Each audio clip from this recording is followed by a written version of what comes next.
اسیر اورکزئی بھائی نے سوال کیا ہے کہ السلام علیکم۔ وعلیکم السلام ورحمۃ اللہ وبرکاتہ۔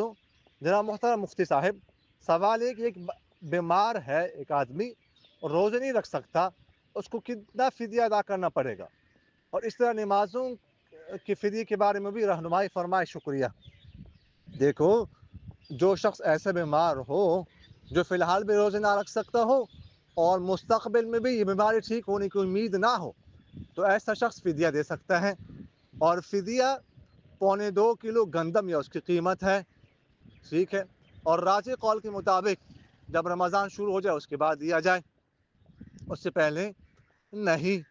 اور جو نمازوں، اصل تو روزوں کا فدیہ ہے، ٹھیک ہے؟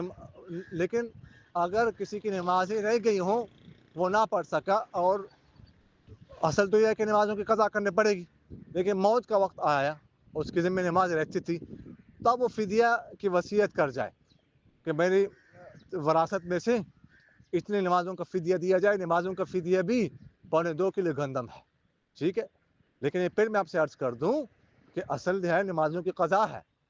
فدیہ کہ اگر کوئی وصیت کرتا ہے مرنے سے پہلے اور فدیہ دیا جائے، تو فقہاء نے لکھا ہے کہ انشاءاللہ امید ہے کہ اللہ تعالیٰ وہ فدیہ قبول فرمائیں گے، ہو جائے گا، لیکن اصل روزوں کا فدیہ ہے، نمازوں کا نہیں۔